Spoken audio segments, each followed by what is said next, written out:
everybody tonight to one of the C1 innovation and engagement events. It's a small and nonetheless very elect and select group, and we will have probably much more fun and opportunities to discuss with the speaker in a smaller forum. So that will work to our benefit, I think. So it's my distinct pleasure to welcome Laura. I'll not do the last name, it's very long. She's from Brazil, but working for a long, long time at Oxford Brookes. She's a senior lecturer in planning and urban design. And she will talk on the power of experiential and cross-cultural learning, and especially in the context of urban design and responsive practice for urban design. Just before we get started and I hand over to Laura, should there be a fire alarm, you'll have to vacate the building because there's none planned for tonight, so it might be real.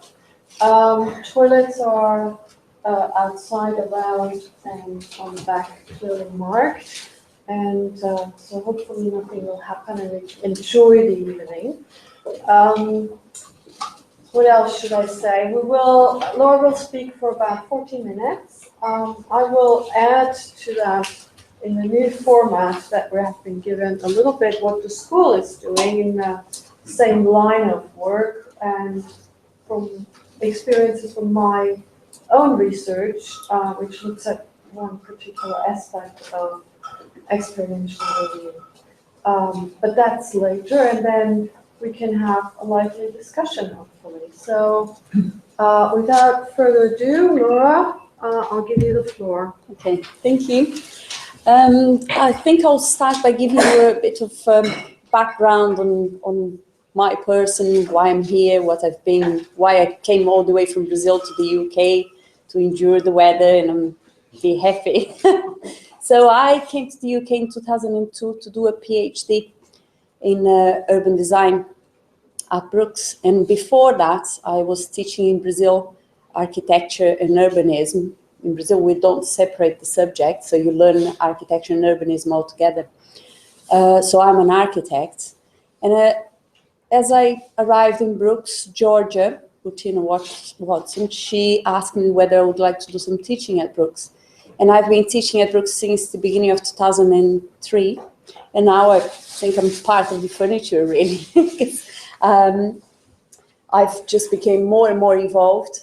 A lot of my time at Brookes is dedicated to improve teaching and learning and improve the student experience. And that's the reason why I'm here talking about teaching and learning rather than talking about urban design. I teach all the modules that are urban design related in the undergraduate planning and the MA in urban design as well. And I also supervise PhDs in urban design.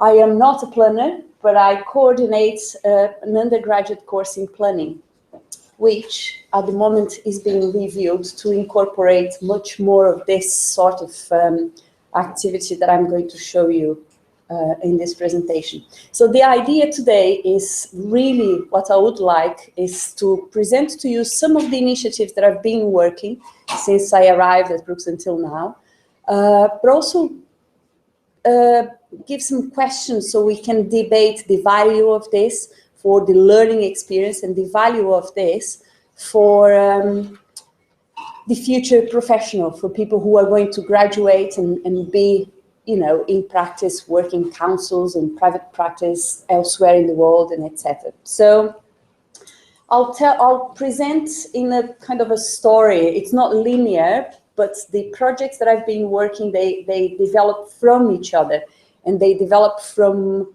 some questions and some concerns about how we are teaching urban design. So the first part, I'll give you an introduction, then I'll talk about my motivation to get engaged with that, and then I'll give a bit of context.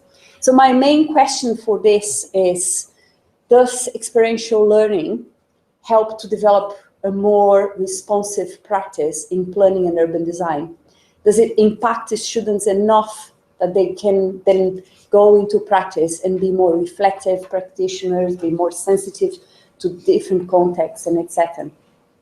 So I'll go through some challenges that we face at the moment, provide some evidence from our teaching at Brookes, and then just explain to you what I mean by experiential learning, and then present the projects. So just summarizing the key challenge that I am trying to address in my teaching. And when I say I, it's me and all the other people who work with me. We are a team of people, and we are not alone on this. So we share all this experience. So in relation to planning and urban design, there are stronger demands from local and global communities. We have key issues that we need to address in the courses. The courses have to keep changing, and we have to keep trying to address things like climate change or social issues. For example, that's a slum in Brazil, and of course, the moment you are immersed in that, or several different aspects come to surface that we don't experience here in our everyday life in the UK. On this side, so that's the planning and urban design side of things. On this other side here, it's what higher education is asking from us. So now we have pressures from all the internationalization of the curriculum, which asks us to bring more case studies, to expose the students a little bit more to different realities. So we want to produce graduates with knowledge and skills to attend those demands locally and globally. So in higher education jargon, it is called active citizens. Yeah. My motivation, my personal motivation, is that in planning, urban design, architecture, we are teaching you to plan and design what's outside, but we are teaching you in environments like this, completely insulated from the outside environment. So that is something that shapes my teaching. Of course, the easiest way to take the students out is to go for a field trip, like we do every year. We take the students to Amsterdam, we hire bikes, we put them on a bike, we explain and we make them feel how different the experience is to ride a bike in Amsterdam, where the whole environment is designed so that you feel, like a proper citizen and you have some dignity, in comparison to riding a bike in the UK, yeah, or even in Oxford. So that's my main motivation, my personal motivation. I think we should be outside much more. I know, of course, we need all the apparatus. I need the clicker, I need the computer, but every time we can, my idea was to create projects that could be part of the curriculum and still take the students outside. So we had some evidence. I work with Dr. Rahina Lim on a first year undergraduate module. And what we were seeing in the work was just the students couldn't understand the basic principles of urban design. Yeah, so I'm talking about urban design, let's say perimeter block, active edge, doors facing the outside. And it was really difficult. And really difficult for international students as well, because most of our teaching is based on the UK context. The other thing that we were seeing was that the students were applying the principles without really questioning them or understanding the consequence of applying the principles. So there was this accepted wisdom that everything we showed, all the principles that we show, were the right ones to apply without much questioning. So that's of course impacts the debate. Brookes is really good for, especially this educational side of Brookes is really good for pushing us to innovate, to act on the ideas, to act on our concerns, to try to find different ways of engaging the students.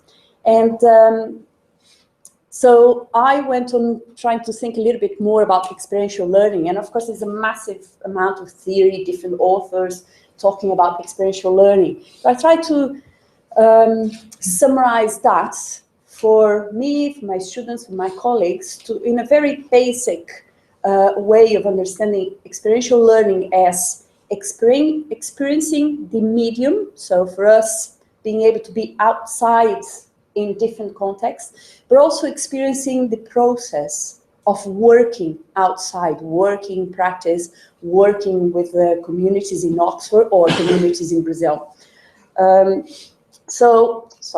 Behind that, there's also the idea that I mentioned before of active citizenship. So this comes from higher education academy debates and everything. So of course, prepare the students to act locally, but globally as well. The critical awareness, which I think is much better if you get the students to experience the topics, the issues, and the principles that we explain in the classroom. And of course, the ability to question your own perspective, because the moment you are faced, we were talking before about experiencing Jakarta or the favelas in Rio, and how that changed the way you see things, how that changed the way the things you believe, and how it impacts your values as well. So all that being very important, and being the reason for me and my colleagues to develop a few projects. So I didn't bring all the projects here. A lot of them are live projects that work inside of modules. I brought 3 different projects that I started and that feed into each other. So first one was called The Power of Experience, and it was about taking the students out. I'm going to explain a little bit more. Second one was an extension of this power of experience, but going to Brazil. Of course, it's easy for me to go to Brazil and organize all that because I'm from Brazil. So it's easy to contact people, to organize the whole logistics of taking students to Brazil. And then the final one, which has already taken place twice, it's called Brookes Buds. Buds meaning Brazil Urban Design Study Group. What all those 3 projects have in common is they focus on the learning from experiencing different aspects of and the medium and the process. And also they take place locally. So the power of experience, the first one, is an Oxford-based project. And globally as well, cross-culturally, as we end up calling it. So the students cross and experience different cultures. So I'm now going to give a brief overview of the 3 projects. They are very complex, especially Brookes Buds, which is the one that goes to Brazil. And I'm happy I brought some cards, which I never have opportunity to give away, but I brought some cards here. I'm happy to discuss on social media, by email, afterwards, a bit more of the projects if there is interest. So the first set of projects, I'm going to talk about how people experience the medium, the city, and how by taking that to Brazil, students are able to see and be more aware of difference. And then later on, I'll just focus on Brookes Buds, which is a much bigger project. So the first project called The Power of Experience, and what it was the first project we did, and we thought that, okay, so we'll have the module as it is, took place in the first year undergraduate module in planning with the content of urban design. So we had the module as traditionally laid out, so normal lectures, workshops and seminars, but we also developed a series of mobile lectures that the students could download into their iPhones. This was funded by the Higher Education Academy. It was in 2010, and then we adopted in 2011. So they were 5 minutes lectures. You can download to your phone, you can still do that, or you can now, you don't need them download anymore. When it started, we had a whole set of podcasts. Now they just became, lectures on YouTube that you can watch. And the idea was to move the students from that recipient format that just accepts everything we say into more a critical thinking type of student. That's, okay, I understand the need for perhaps setbacks, or I want to question the need for setbacks. So I'm going to walk around and see, okay, there are 5 beams now that we need to have, plus in Oxford we have lots of bikes parked in the setback, so how big that needs to be, or do I need to provide, do I need to add to the architectural project some sort of bike storage or shared bin area or whatever. So we wanted the students to start engaging with discussions like that. So this is a picture from the website, and you have the YouTube lecture, and you have a Google map with the trajectory that you can, if you want, use that trajectory, but the lecture is very generic. So this one is about perimeter blocks, so talking about different things, how you have to design corners, different plot size and shapes for corners and things like that. So the students have the lectures, and the mobile lectures are then set up to be used at different stages in the module. We did notice a very different approach to their projects, but especially a much more engaged discussion in the classroom. So we have, I have quotes, I didn't bring all the quotes, but I have quotes from students saying, oh yeah, I can feel the wind, how the wind is, strong in that street. Or an interesting one is we now allow cars to park on the pavement in Oxford. So people have to walk in the street. So I ask them to actually walk in pairs or to carry something, and then they have to walk in the street. So they feel that, but they don't just feel that when they are going home from the lecture. They feel that as they watch a video. So it's a more engaged thinking, I think. So these are the type of quotes we had. We had a lot of, we did some research on that. So increased awareness, more engagement with the whole, all the principles. So we took that project to Brazil and worked with 3 different universities in Brazil, doing more or less the same thing, different topics. And the idea was also to flip the hierarchy. So the videos produced by the students, we asked the students to produce the videos. They then become teaching mechanisms. So the students become teachers. So the whole traditional hierarchy of the lecture, teaching the students, this is all flipped in the project.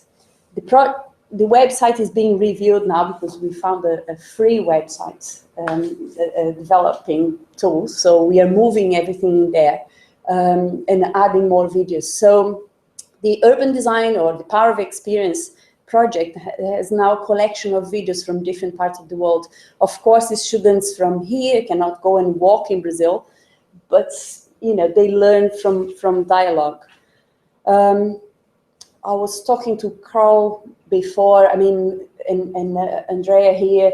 Skype has the way we managed to cross geographical barriers as well, because people from Brazil gave some lectures to our students here in preparation for them to watch the videos afterwards that were done by the students. And I gave some lectures in Brazil before I went there, because all these projects, they require a lot of organization.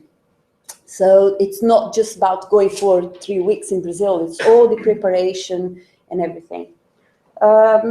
So the videos that were done in this project here were very powerful for those students in Brazil to learn by experiencing, but then they were used by our students here in the UK before they went to Brazil with the Brookes Buds project.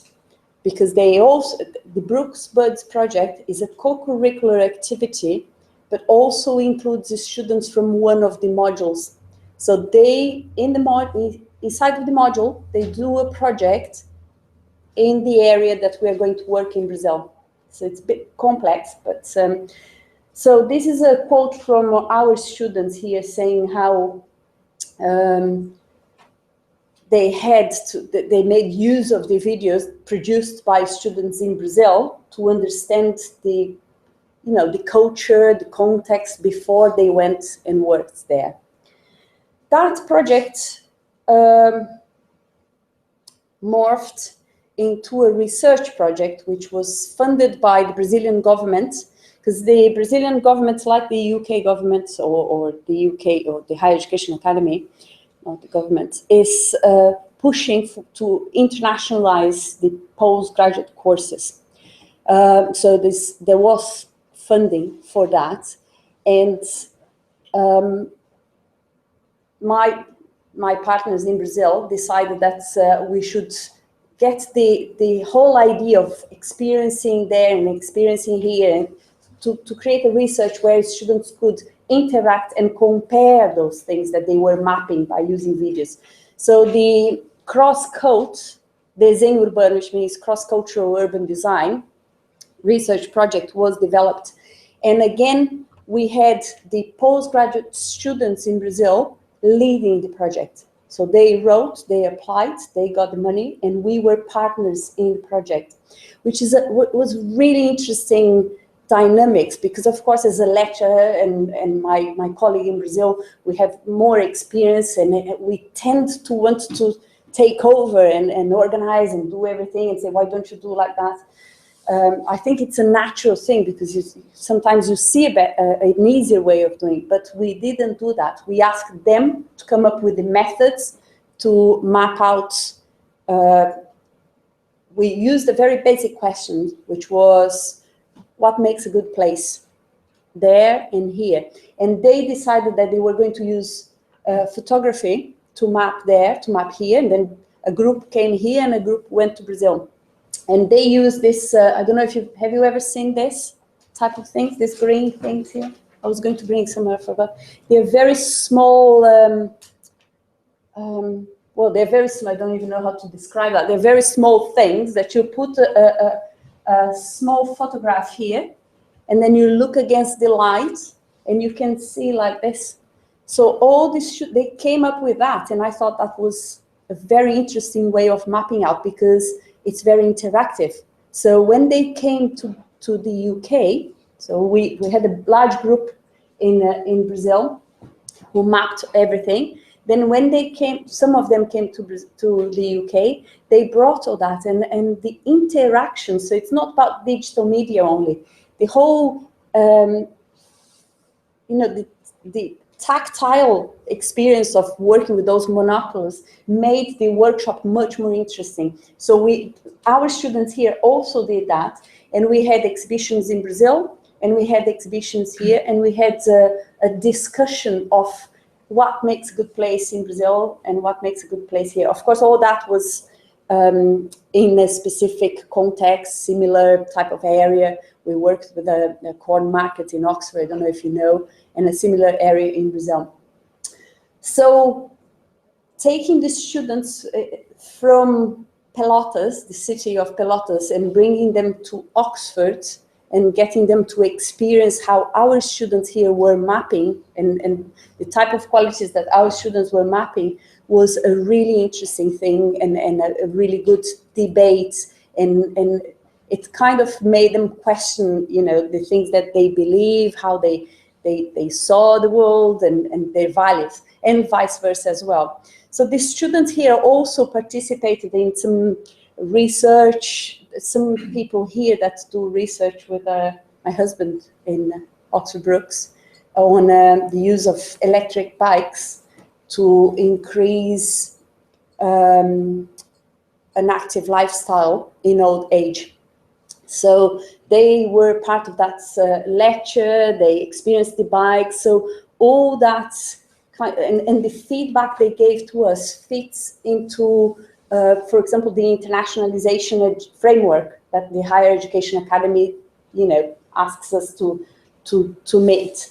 So that was very interesting how they engaged, they were aware, they questioned themselves, they questioned the way they do things, and even they were exposed to things that they never thought about before, and vice versa. When our students went to Brazil, the same. The other thing which was very interesting is because they were doing all the work and they were leading the project, they had to be able to communicate, engage, and operate in both environments. And that had a transformative impact on our students, because it's not very easy, and especially the language was a key issue. But of course we helped, and now the students are all in employment, and it's really interesting how they keep in touch, and they keep saying, oh yeah, I remember that, and yeah, that experience was very important. And we have one student who was who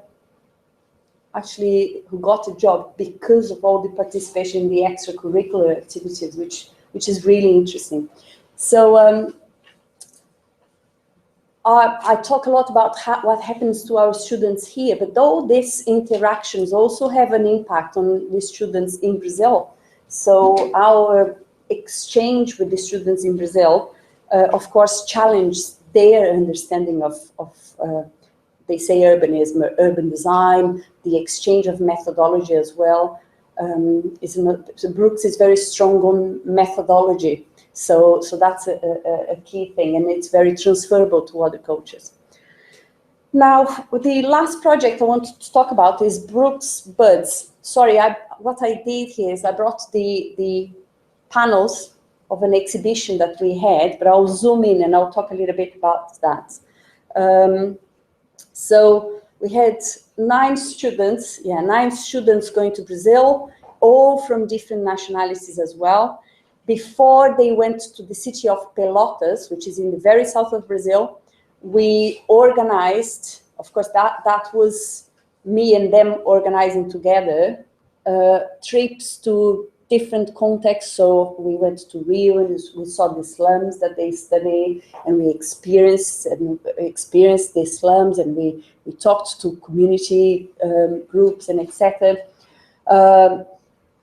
Curitiba, they went, I don't know if you learn about Curitiba here, but of course it's something that's, it's usually in the curriculum for planners, all the transport. So we went and actually we moved around by bus, and we experienced, and the whole feedback was that the city is very well planned, but it's kind of boring.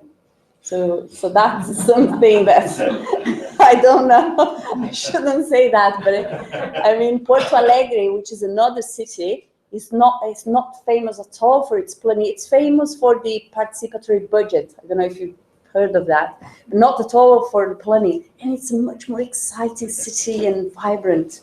So that's another discussion. We also went to places where bus means boats and how you move around it. So lots of interesting experience without engaging in a sort of problem-solving task with the community before we got to that.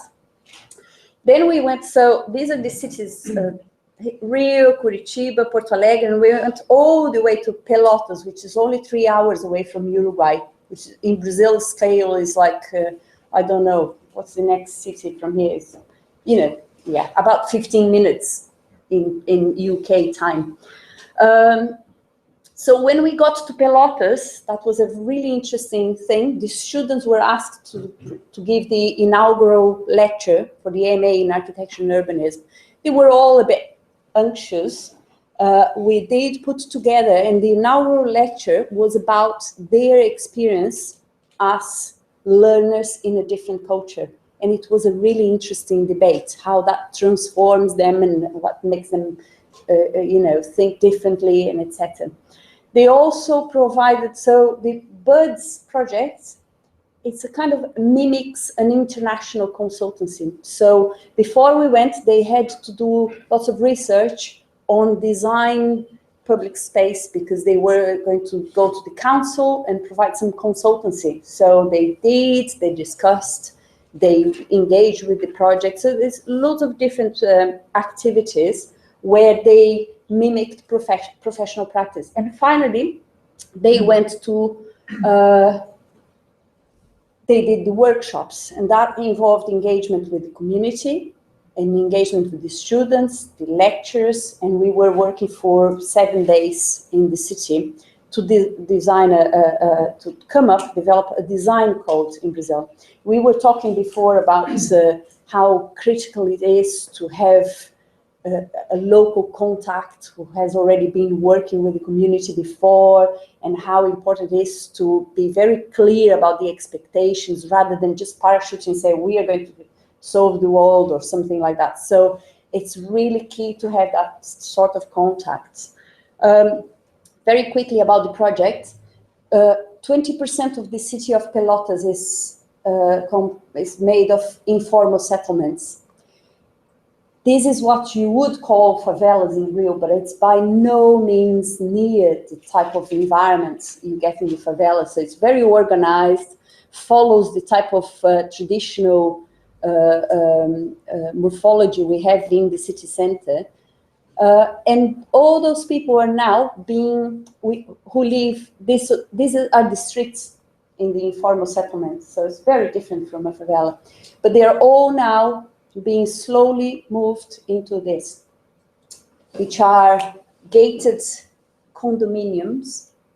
And imagine moving from a situation like that, where you have ground floor access all the time with your neighbors, gardens and etc., to living in a shoebox like that. So it's really problematic issue. The first run of BUDS worked specifically with this topic, and I'm happy to discuss a little bit more, but it's a very, very problematic approach by the government. The government obliged the new housing schemes to have a wall surrounding, so you have streets which are, not overlooked anymore, and it's just lots of spatial segregation, which increase social segregation and so on. So the students had to map all that, and then map all the key issues, see how they were represented spatially, and then come up with a kind of, we call design code, but they were guidelines for new social housing developments. It's a very formal focus. We didn't engage with social issues or anything because we were there for 7 days only. But the students had lectures on all that. These are just a sample of things that they produced. There was not much computer. They had to sketch most of the things, which was a very different approach as well, and transformative, I would say. So they had to be able to explain their ideas in another language and sketching, which is very interesting. So these are like a testing of what you could. So they got the area, they had a target density, and they went on trying to develop different ways of designing and adding all that density. That was a bit different from the government approach. Also looking at how to accommodate the activities that they mapped out in terms of street design,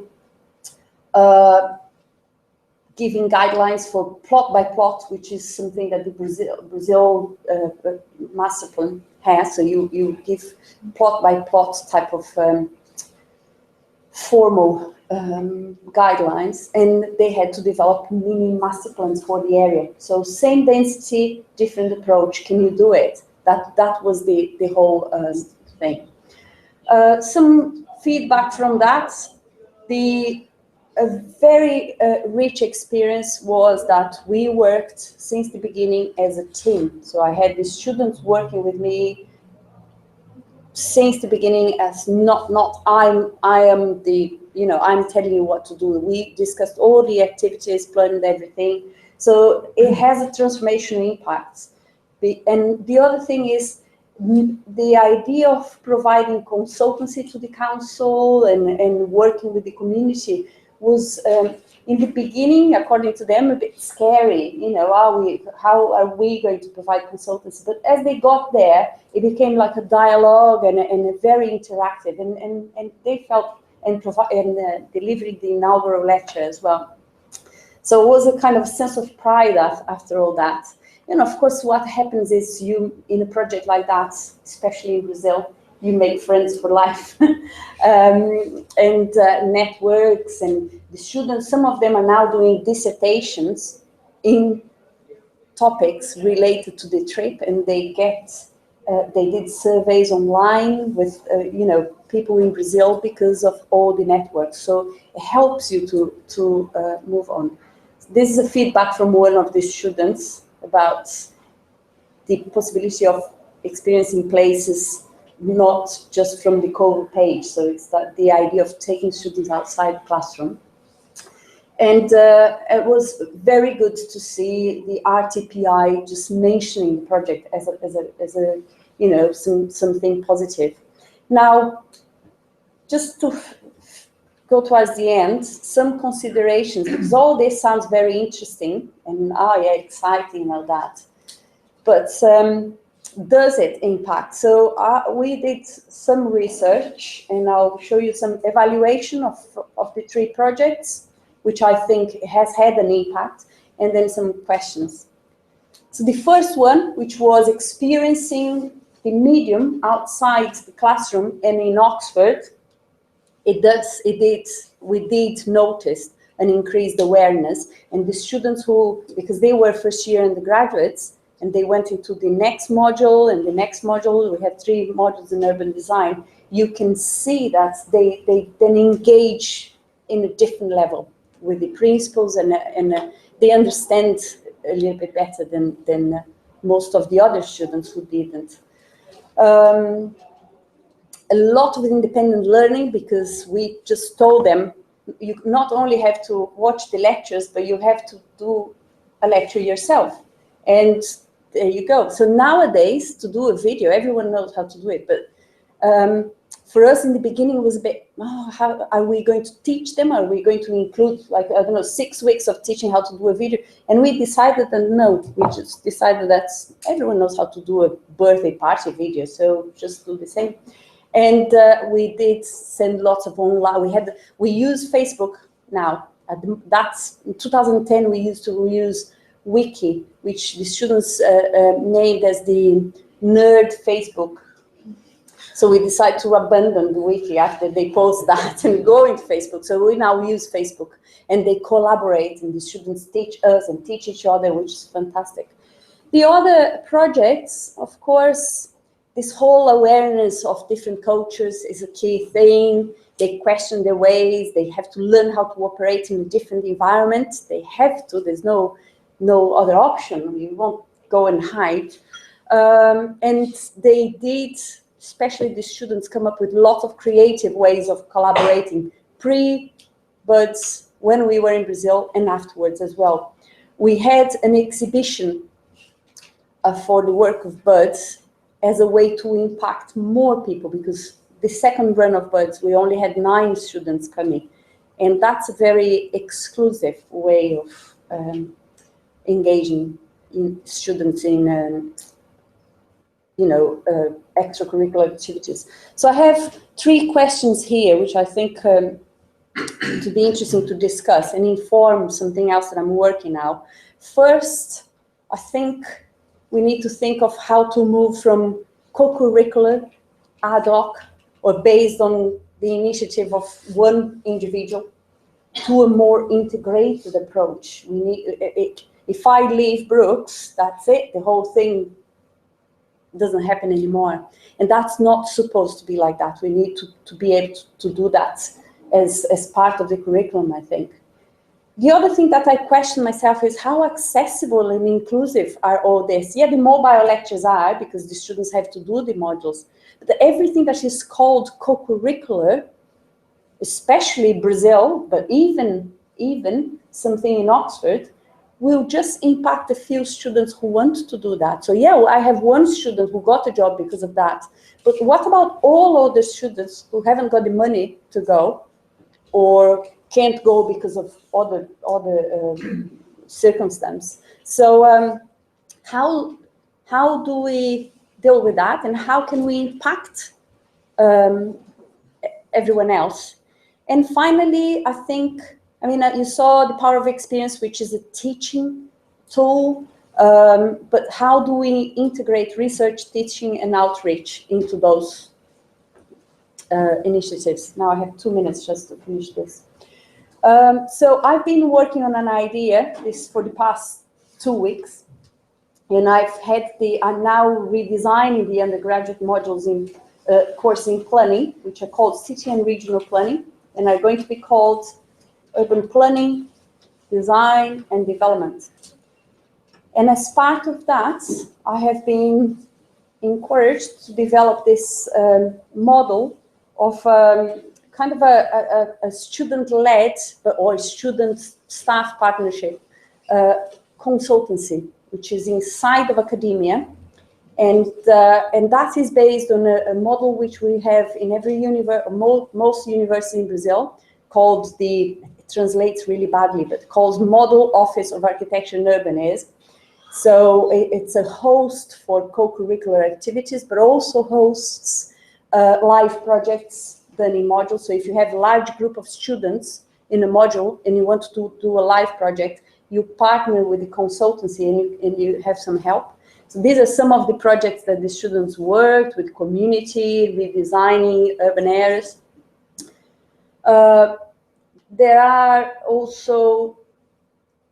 There's an initiative in the law school at Brookes, which does that already. They have an office and they provide pro bono consultancy. Sheffield, I just saw that 2 days ago, has something called Live Project, which is very, very similar to what I want to develop at Brookes. So it's not just live project, it's like a consultancy, and the students work with the community. Now, all this has to be for free, has to have a social character, and etc. Brookes has a network of live projects which we could use as part of this consultancy. So that's what I've been working now. I would really like to discuss this idea. So something integrated, practice-based, and applied learning, which brings all this together and allows our students to have some experience of professional practice whilst in academia, yeah, and as part of the curriculum. So that's a picture of one of those model offices in Brazil. So the students, they find clients, they develop the project, they work in partnership with the staff and communities. And just to finish, these are some of the characteristics of this model office. So collaborative work between academia and communities, multidisciplinary, because now we are in a new school. We have real estate, construction, might possibly have architecture involved in that as well, urban design, planning. Students can work in projects as placement as well, so we can have a partnership between a practice and us, and they might pay a scholarship for students, and we can co-supervise that as well. They can use the working live projects as something like the independent study, if they need credits. Working in a project can count as credits as well. The only payment we can have from clients would be towards scholarships for students to work more. Of course, it needs a space, etc. I just put here everything that I'm doing research on, so I don't want to bore you with that. Supervisions, we need also to develop a scheme where PhD students can have the opportunity to supervise masters and masters supervise undergraduates and review papers. So because it also focuses on research, we can be hired to do some research on something or some innovative approach to develop something. And of course, we can have clients from all over the world, from Oxford and etc. So that's really how I think that if I leave Brookes or die or something, those projects can have a continuity. So that I'll leave that open now for discussion. Yeah, thank you.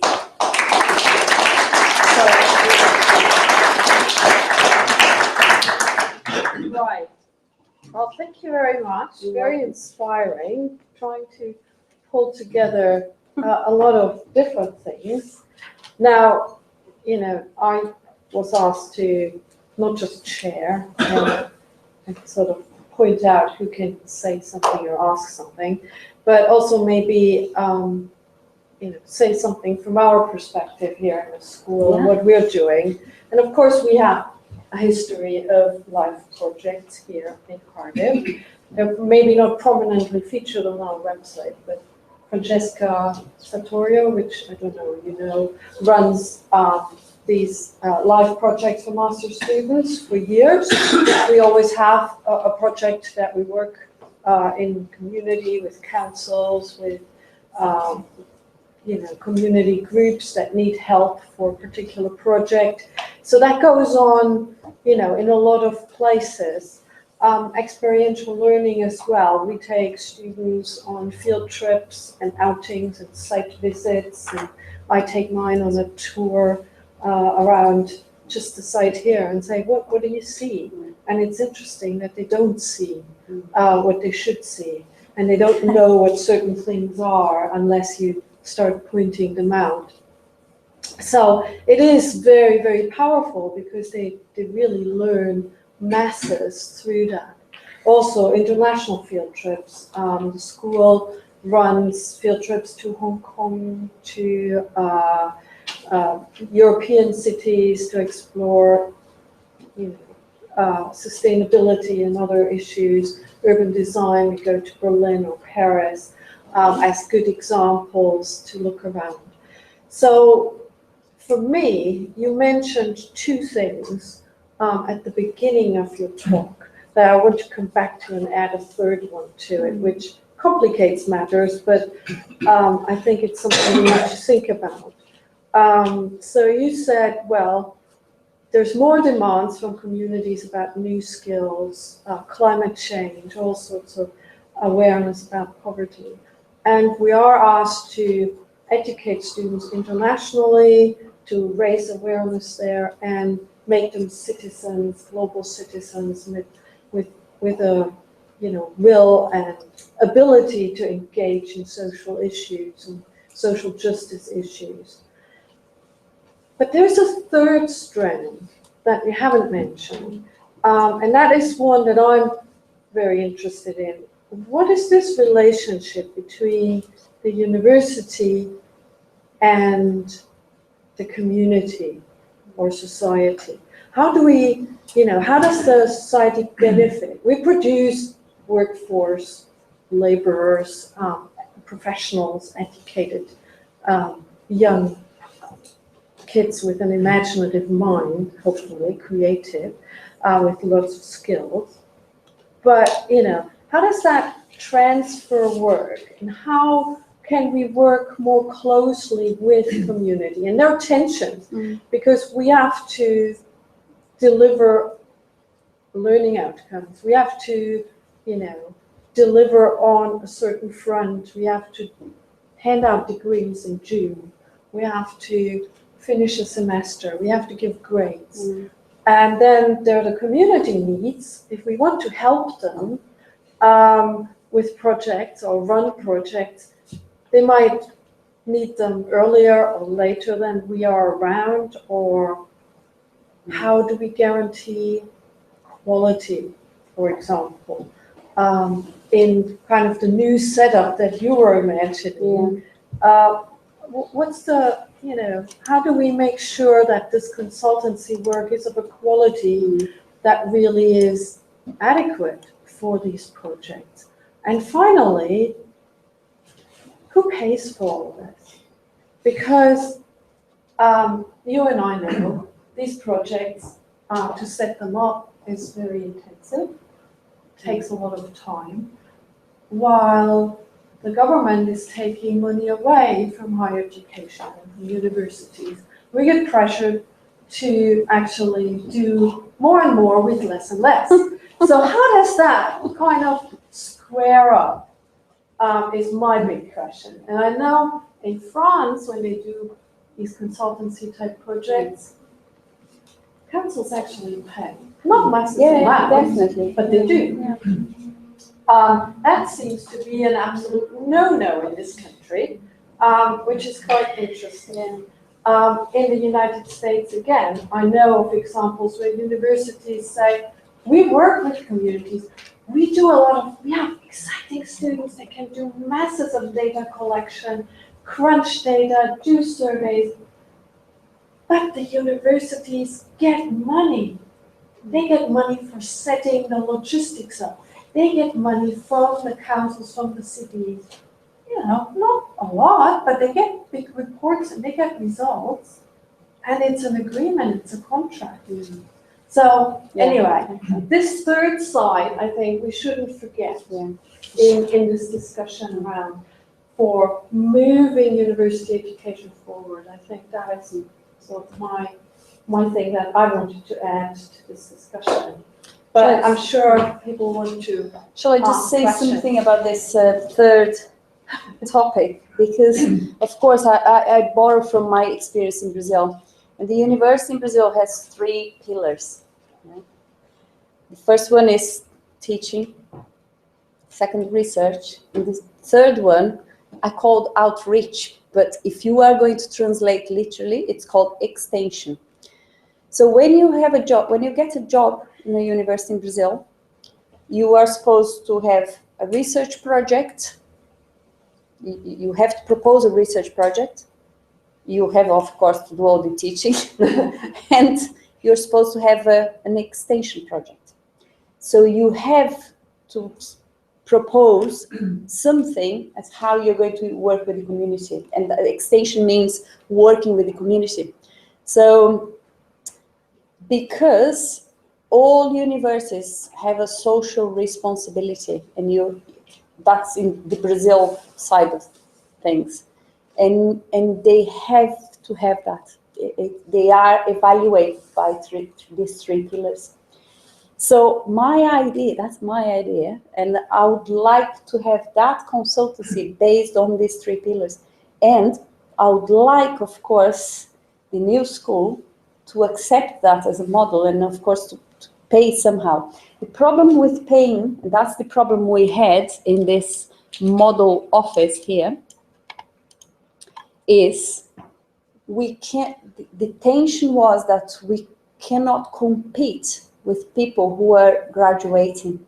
So if we start getting paid for jobs that they could do, we are taking the job market away from them. And that is the key tension in Brazil again. And I think that would be a key tension here as well. So it's a very fine line on how you can provide this practical experience to the students and not compete to these very same students who are just graduating. But I'm decided. Maybe there's some views from the floor question. Or on any aspect of the presentation. Yes. Well, Simone Landucci from Canada Company. But first of all, thank you for the presentation. It's been really interesting. I'm students here at Cardiff Uni. I'm not taking a design course. I've done a planning one. I'm sitting in some design courses, not taking them all, just following some lecture. And I would like to discuss about what you have said in terms of co-curricular quality and paid for the job. So first of all, I think that this kind of thing shouldn't be co-curricular. This kind of thing should be the assessment of the course. So the final assignment of the course is doing something that is required by a council, or that is required by, there is some use at the end. That at the end is not a design that just sit there to collect dust. At the same time, of course, work should be paid. So all these students in a model that work for something, they work for their assignment, of course. But if they're working for an actual institution, they should be paid for that. So probably the solution in that is not working for an institution, is working for a third sector organization, is working for a voluntary council. And a good example at Cardiff University is the Grangetown engagement project. But it's the only one that comes in my mind. I think there is more place, maybe I'm wrong, maybe there is many others, but I think there is much more place for that. Because I don't see anything wrong in working for free for voluntary groups. I don't see anything wrong for working for free for community groups. And in terms of quality, you don't have, in some extent, voluntary work should be high quality, that's sure. But it doesn't require the same level of quality than a paid job. And you can have it made by several students, identify the best quality work out of it, and present the best parts of it to the third sector organization or to the community group or whatever. And in this way, you kind of tackle the problem of co-curriculum, you tackle the problem of paid job, and you tackle the problem of quality to some extent. Yeah, wonderful student perspective. Thank you. So all these things that you mentioned, I mean, the quality, sorry, I just want to get to the description. The quality, I think we have a duty to provide high quality. This is not any consultancy. We're based in a university, so we have to provide innovation. We have to provide, everything best. Now, if the work is part of a module and as a live project, which is where you are going to be assessed, as you said, then you always get, several levels of quality. But I think that's about expectations as well. When you have a client in a module, I have lots of live projects in my urban design modules.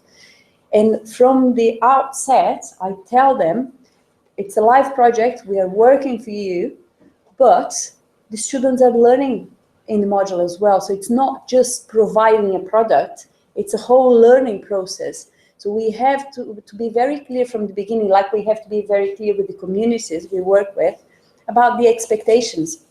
So what they get in a live project inside of a module, a set of ideas that can contribute to some final work that they might have to pay someone or the consultants or whatever to develop. But it's very difficult to work with a final product inside of a module because you have all the learning outcomes that are not just about the project, about all sorts of skills as well. So yeah, but it's really interesting to see. For me, I really value the opinions of students. As you can see from my presentation, I think I work in parallel with my students. So yeah. Thinking about the projects you might take on, are you thinking about maybe having or writing a standard, or if you say you might leave Brookes or get run over or whatever you want to say, I hope not. and your work disappears, as it were, would you be thinking about having maybe trying to, because obviously there's a sort of question about what kind of projects do you take on, and what's really interesting is the university sort of filling the gaps, because it doesn't want to compete with professionals, obviously. So does it fill in the gaps where other professionals maybe couldn't afford to do it because there's not money, or and just like the students say, do we get sort of involved in community groups?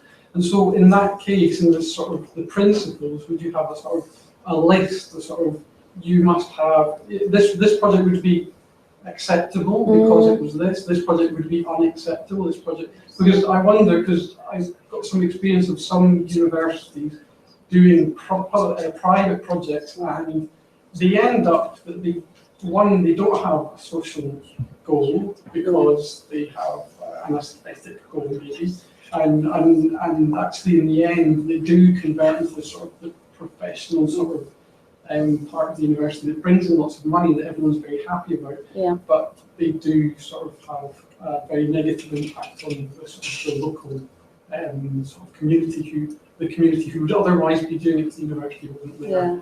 So I wonder if there's a sort of a way to try and ensure that the university steps in where society fails in a way, but doesn't step in where society should be functioning. I haven't done any work on that yet, but definitely I think so. I mean, in a very general way, I have already discussed with the head of the school, and of course we want it to be pro bono, non-profit, social in character. There is a possibility that we can turn this into a social enterprise, and via the law school. But ideally, we would be working with communities who need ideas, need stuff that they can't get elsewhere or they can't pay. That's the issue. The payment, I think, should go towards a scholarship for some students to keep working. The nature of the projects, I think we will have to discuss definitely. In some project, I mean, if we are hired by Barton Wilmore, or if they want us to do something, I don't think that would be appropriate because they could be hiring, anyone else. But I don't know. I haven't explored that yet, and also the impact of the projects.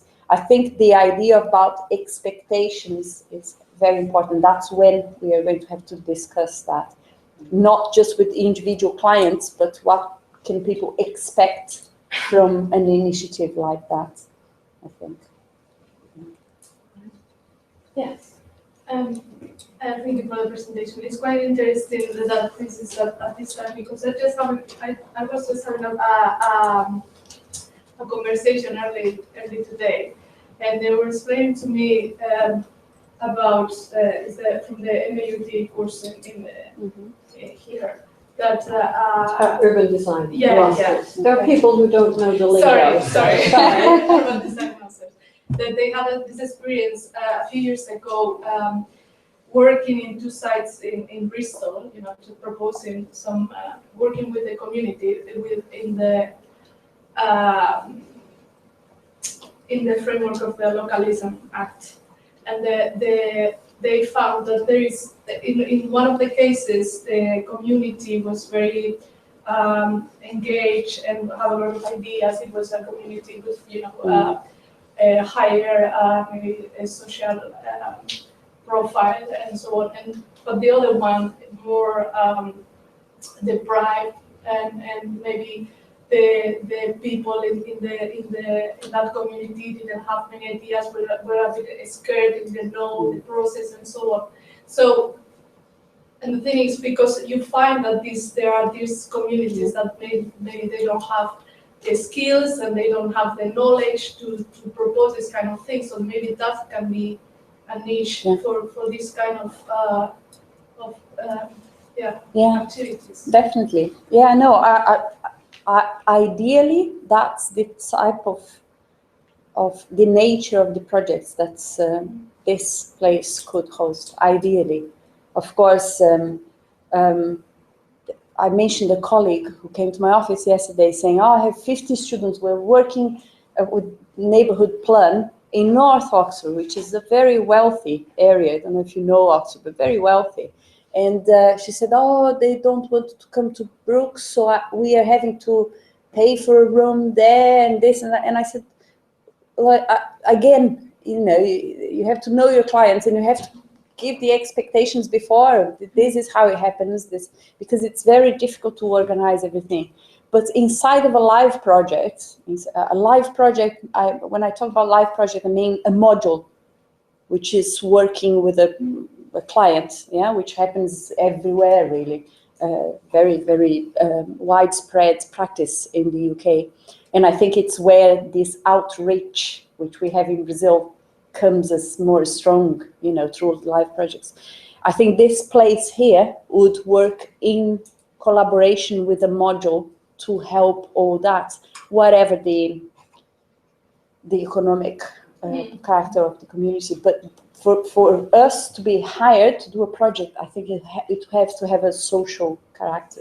Definitely. Yeah, but definitely there will be some communities that need that more than. Yeah, definitely. I mean, I went to a meeting last week with a charity which is working with the private communities in Peru, and they said they would be really interested in being our client, because they need all sorts of things that would that relates. She was talking about stuff that relates to planning and architecture as well, urban design. So that would be a key project that would be able to engage with, and maybe find funding to go to Peru. Yeah, that's the other thing. To go to Brazil, a part of the pre-Brazil is the students bidding for money. So the Santander scholarship, they all usually get money through Santander scholarship. So I gave a workshop, how do you bid, how do you write a bid, blah, blah, blah. And then that's another skill that's, it's loads of other skills involved. And that would come through things like that. So I have also experience with an NGO in France, Les Ateliers d'Essai. They are based in Cergy-Pontoise, by Paris, and they work with councils around the world. And they are an NGO, but they have some membership. And they usually, first time I was involved with them, it was as a summer school. So they do 4 weeks in summer with the students. And then they have the other options, which is with professionals as well. And then it's a paid work and it's quality because there is supervision, yeah, and I mean, these experiences are really valuable first as a student and then as a professional. It's very valuable for the practice. Yeah. I hadn't thought of summer school, but that's a really good idea actually, to be able to host some. We used to host summer schools, and then. Were there any other comments? Yes. I'd like to ask you two perspectives, and I want to answer my colleague here later. I'm most excited by the designs, the urban designs that come from Brazil, the Niemeyers, the Lerners, the now Xing and so forth. And what I find is exciting about it is the design for people. Mm.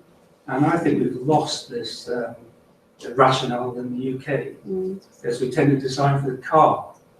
And it destroys our cities. And our cities are really important to us because they're centres of economic growth. So there's a certain naivety from Brazil in their design when compared to here. So the cross-cultural things are really important, I think. And one of the things, to answer my colleague here, is that the live projects, the students shouldn't be out of pocket, but the experience that they get is actually priceless. Yeah. And if they don't understand that, they really need to, because that is so important for their career aspirations. Yeah. And when they go forward to have proper jobs and so on, yeah. that experience actually could be the difference between a fabulous job, a great career, or not. Yeah, I'll start by answering the last part. I mean, not just a positive thing to have in your CV, sorry. The participation in live projects, not just good to have in your CV, but it's also transformational. It definitely is. All the students who have been to this, even the mobile lectures in Oxford, you definitely can see the difference in the students who take part in things like that, and the students who are just the traditional student who come into the classroom or just go on a field trip and come back. It's a different type of engagement. So I do lots of field trips, and that's fine. They definitely see things that they have, but the engagement is very different from going on a field trip or being part of a team organizing and doing something that will happen as a live project. It's a very, very different type of and I speak a little bit from experience as well, because when I ran a technology company, Exam Business, one of my clients was Norman Foster, and he insisted that all of his employees actually went out. It didn't matter if they were a partner or a secretary, they went out and did a project in the local community. Yeah, definitely. And that's how they build the business. Yeah. Now, regarding the Cities for People approach in Brazil, and here, I mean, that's, of course, it's close to my heart. I'm a cyclist. I haven't got a car, so I feel the struggle. every day. And I find very sad that we have our cities all designed for the car, and our cities here, I'm talking as a British now. And yes, even in space like that's what I say about being transformational. If you go to a favela, you're just thinking, oh gosh, how can people live in an environment like that? And of course, there's high levels of violence. It's incredible. As we were going up, we were hearing gunshots and everything. But the majority of people who live in a place like that are people like us. And the life in the streets, if you can call streets, the past streets, is incredible. You get Engel's book, and it's everything that you read there in an extremely poor environment with the added violence on top. But even... But it's not designed. Yeah, exactly. It's not designed, but you have all the doors open up. So all the principles that you find are all there. And the sense of community is, you feel all the time. You walk around and you become part as well, because you walk around and people talk to you and they say something, and it's just incredible. So the cities for people happens naturally, organically, here in my city as well. But the things that are being designed, of course, you mentioned Nehemiah, but Nehemiah, whatever. Have you been to Brazil? Yeah, whatever you call about, whatever you think about Nehemiah, it's just a specific project somewhere. But what's being produced in Brazil now for new housing areas? I was so disappointed when You know, that looks just like Britain. It's horrible. I know. This is what's being, I don't have anything to draw here, but this is what's being produced in mass. In mass, to accommodate. That's because there are a lot of UK and US investors. I don't know. I think it's just because it's very, very cheap. Well, yeah, but there's a rental return, and that's what's driving it. I don't know. So in whatever case, you have one project by one good architect here, another one here, mostly in Rio or São Paulo. And then this is the government's approach to social housing. And that's multiplying as we speak. And it's all surrounded by a wall which separates them from them. So this is next door. So here you can see here, look. This is it. So it's all surrounded by a wall. This is going to be another one, and there's another. It's just multiplying, instead of having that, which is, you know, the traditional perimeter block. So it's really scary. Not only social housing, the high-end condominiums are like that. The exception is that the walls are a bit taller, higher. There are also some alternative approaches going on in Brazil at the moment, where, especially in brownfield sites or in terminal land, which is not being used. What the local government is doing is they're doing the foundations, and they're saying to the people who used to live there, right, build your own houses. Oh, I don't know about that. A box to define into. That's interesting. And that's gone down really well with the local communities. Oh. I have to research about that. I really don't know about that. But housing is a key issue now, of course, in the UK, but in Brazil as well, especially the quality and the impact it has on everything, access, social. Yeah, Sarah? Yes, I was just picking up on, sort of following up on some of Neil's comments about what kind of projects you should be doing, and maybe if they can pick up on some of the areas where industry lets us down a little bit. And also following up on your comment about how students very often within a module can generate ideas that might then be taken forward. And I was wondering, from my experience in architectural practice, it's the feasibility stage of projects that very often fails, because depending on the contractual arrangements, it can work out either very expensive for the client or for the practice. So I was wondering if there's something, and the other thing is inexperienced clients very often don't know what it is that they want when they go to see an architect or an urban designer. And I was wondering, perhaps is there a more formal role for students in working with potential clients. So it is sort of feeding, it is generating ideas that might then be taken forward by industry, but doing that potentially in a much more formal way, doing feasibility studies and developing a brief as a final product that can then be delivered to practices. So clients have something tangible and finished.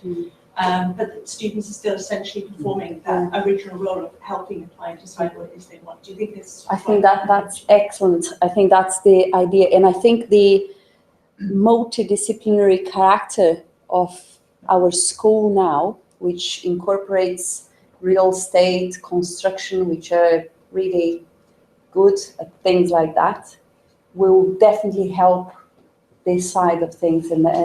And because we do feasibility in our MA in urban design, and we do in one urban design module in the undergraduate level, but I'm not confident that our students will be able to do that at a professional level. But I'm confident that people from real estate, for example, who have many more modules on that would.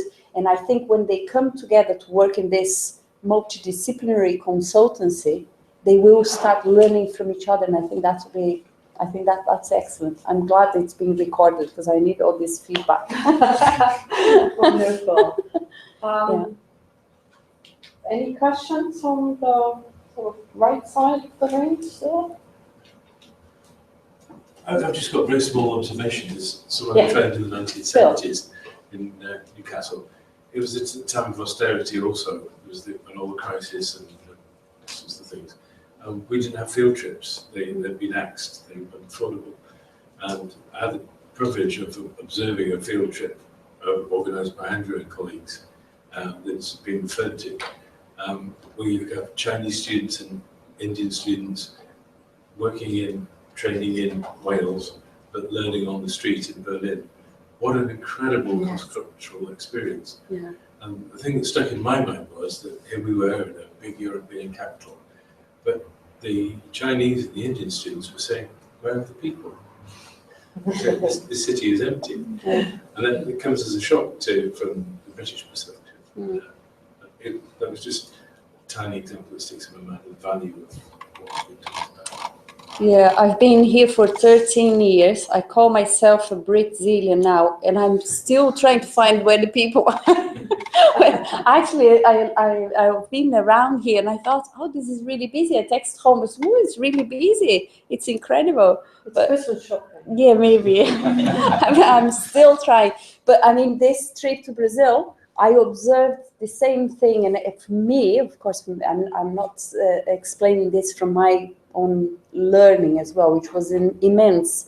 But I had people from Vietnam, Scotland, Iraq, Sweden, Poland, British, Mexican, Italian, British, and British Burmese. And that was an incredible experience. And to see how everyday people in Brazil inside of buses, because of course being from Brazil, I can take them on buses. We never took taxis, just even in Rio, just to experience everything, how they reacted to the students being from all over, and how our students saw different things because they come from different backgrounds. This is another topic which is extremely rich, and how they question each other's values and how they help each other to see different things. That's incredible. Yeah. Right. Well, I think we've gone quite long, and I've seen people trickle out. So if there's no more pressing question or final comment that anybody would like to make, then I would like to give us a hand.